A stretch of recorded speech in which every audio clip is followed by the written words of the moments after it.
अस्सलामुअलैकुम, good morning. तो कैसे हैं आप सब? Hopefully you all are doing well. Welcome back to my channel Zeba Tariq official. Welcome back to another vlog.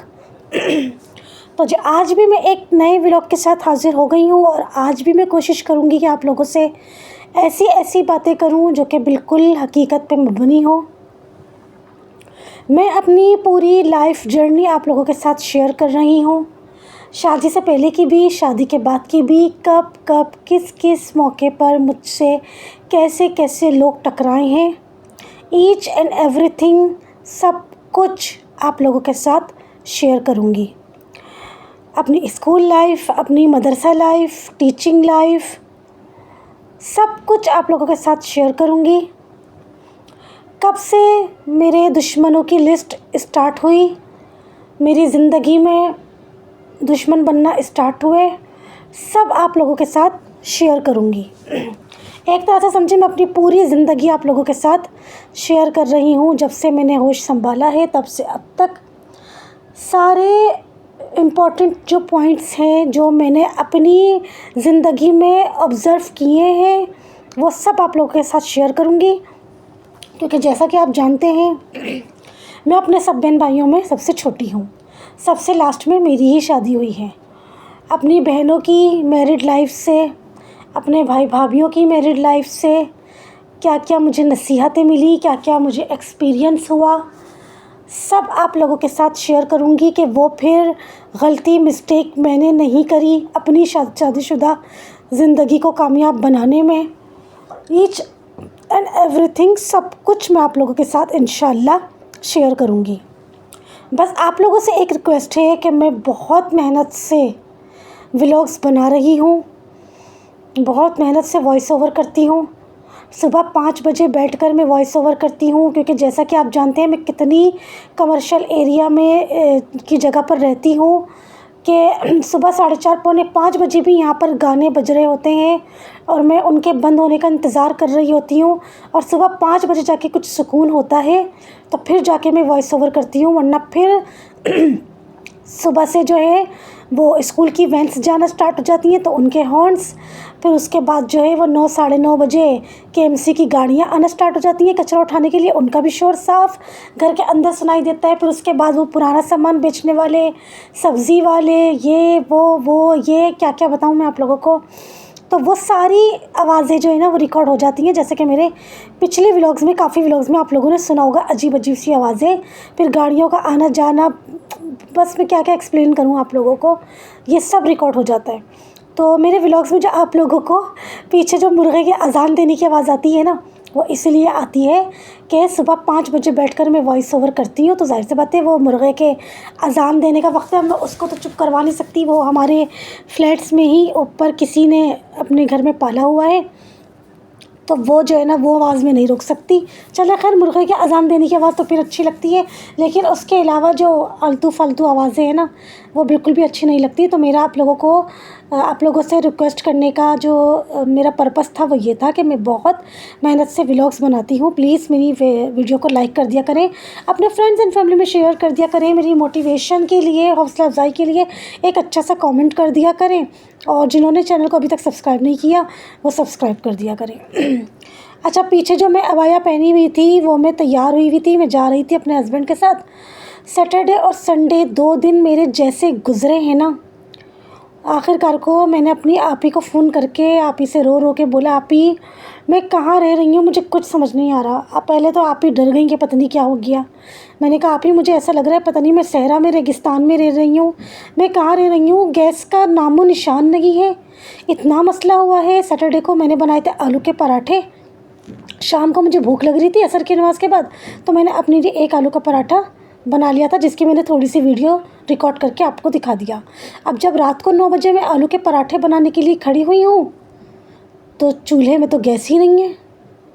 Gas ने तो जैसे कसम खा ली है कि चूल्हे में तो गैस आएगी नहीं और मेरे आलू के पराठे बनेंगे ही नहीं। आधा घंटा गुजर गया, बार बार चेक करते करते करते आखिरकार को थक हार के मेरे हस्बैंड मुझे बाहर ले गए कि चलो फिर बाहर से ही चल के कुछ खा पी के आ जाते हैं। तो बस फिर हम लोग बाहर गए थे और बाहर से हम लोग जो है वो खा पी के आ गए थे।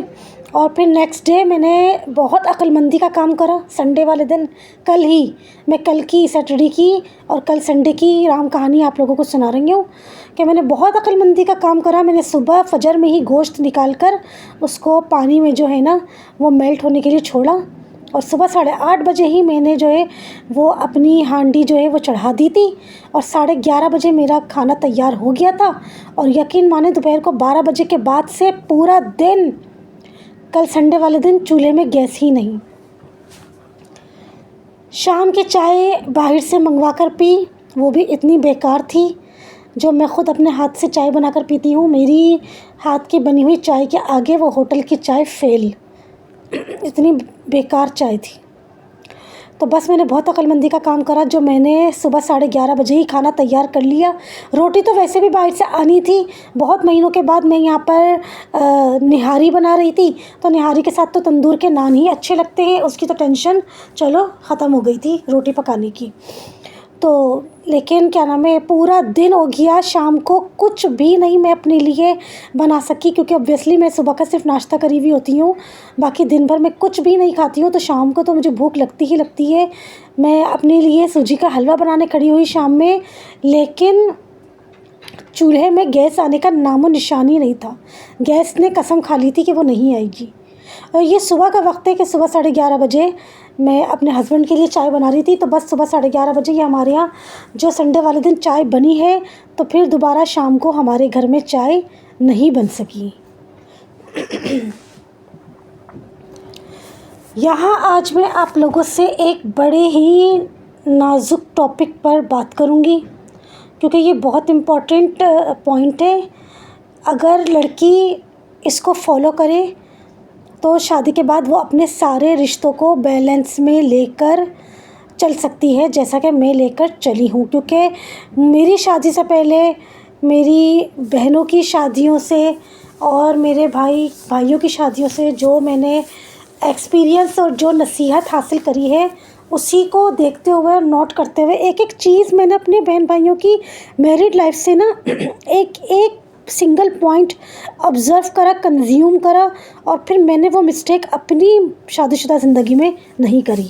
वो क्या, कभी भी अपने हस्बैंड का अपने भाई से या अपने बहनोई से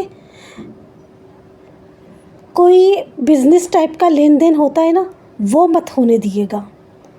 इसमें क्या होता है, जो शामत आती है ना वो लड़की की ही आती है, क्योंकि खुदा न खास्ता कोई ऊंच नीच हो जाए, कुछ गलत हो जाए तो भुगतना लड़की को ही पड़ता है।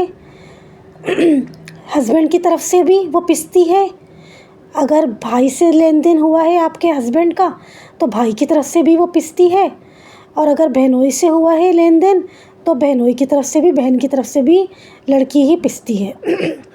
तो ये जो है ना मिस्टेक कभी भी अपनी शादी के बाद ज़िंदगी में मत करिएगा। जो मर्द हजरात होते हैं ना, जैसे एक हो गए आपके हस्बैंड, एक हो गए आपके भाई, एक हो गए आपके बहनोई या आपके कोई भी रिलेशन रख लें, इन लोगों का आपस में कभी भी कोई पैसों का लेन देन, कोई ऐसा काम बिल्कुल भी होने मत दिएगा। जैसे फॉर एग्ज़ाम्पल कोई प्रॉपर्टी की लेन देन हो, कोई प्रॉपर्टी बिकवानी ख़रीदनी हो, या कोई गाड़ी बिकवानी या ख़रीदनी हो किसी के ज़रिए, किसी के भी ज़रिए XYZ, तो ये काम बिल्कुल भी नहीं करिएगा।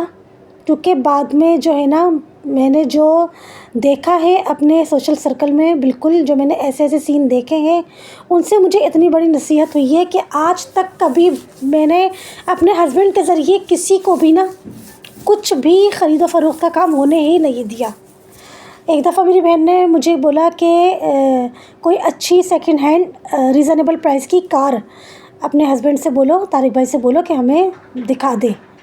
लेकिन मैंने ऐसा नहीं होने दिया, क्योंकि मैं अपने सारी बहनों की और बहनोइयों की सबकी नेचर भी जानती हूँ, और मैं अपने हस्बैंड के भी नेचर जानती हूँ। और ऐसे ही एक दफ़ा मेरे बहनोई ने मुझे बोला था, मेरे हस्बैंड से बोला था कि बाइक दिलवा दो, क्योंकि माशाल्लाह अल्हम्दुलिल्लाह मेरे हस्बैंड को इन चीज़ों की ना बहुत नॉलेज है और बहुत पहचान है चीज़ों की ख़रीदो फ़रोख्त की। फ्रिज ले लें, बाइक ले लें, कार ले लें, कुछ भी किचन की एक्सेसरीज़ ले लें, इन चीज़ों की माशाल्लाह अल्हम्दुलिल्लाह मेरे हस्बैंड को बहुत जो है ना वो पहचान है, बहुत उनको नॉलेज है। एक दफ़ा मेरे बहनोई ने भी मुझे मेरे हस्बैंड को बोला कि बाइक चाहिए, एलईडी चाहिए, कुछ भी किसी भी मामले में मैंने अपने हस्बैंड को आगे बढ़ने नहीं दिया और मैंने अपने हस्बैंड को साफ़ मना कर दिया था, क्योंकि मैं अपने सब बहनोइयों की, भाइयों की, अपनी सब बहनों की, सबकी नेचर जानती हूँ और मैं अपने हस्बैंड को भी जानती हूँ। और ये बात मैं बिल्कुल बर्दाश्त नहीं करूँगी कि बाद में अगर मेरे हस्बैंड ये काम करवा भी दे उनका, और बाद में कोई मेरे हस्बैंड को इल्ज़ाम दे कि ज़ेबा के शौहर ने हमको ये चीज़ गलत दिला दी, या ज़ेबा के हस्बैंड ने हमें पैसों के मामले में जो है वो हमारे साथ फ्रॉड कर दिया। मैं बिल्कुल भी बर्दाश्त नहीं करूँगी ये बात कि कोई मेरे हस्बैंड पर उंगली भी उठाए। तो इसलिए बेहतर यही है कि उस वक्त वक्ती तौर की थोड़ी सी देर की नाराज़गी होगी ना, कि आपकी सिस्टर आपसे नाराज़ हो जाएगी, मुंह बन जाएगा आपके भाई का या आपके बहनोई का, थोड़ी सी देर के लिए मुंह बन जाएगा कि हमने इनको काम बोला था और इन्होंने हमारा ये काम नहीं करवाया, वो ठीक है, थोड़ी सी देर की नाराज़गी बर्दाश्त कर लें। लेकिन बाद में कोई बहुत बड़ी बात हो जाए और जिससे फिर रिश्तों पर जो है ना वो असर हो, तो वो हरगिज़ काम नहीं करवाना, कि जिससे फिर बाद में आप लोगों के आपस में ताल्लुकात बहुत ज़्यादा ख़राब हो जाएं। तो ये बहुत नाजुक जो पॉइंट था ना, बहुत सेंसिटिव पॉइंट था जो मुझे आप लोगों के साथ डिस्कस करना था, कि कभी भी इस तरह का कोई भी लेन देन हरगिज़ नहीं करवाइएगा।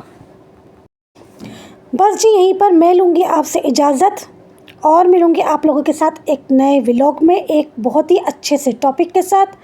तब तक के लिए अल्लाह हाफ़िज़, गुड बाय।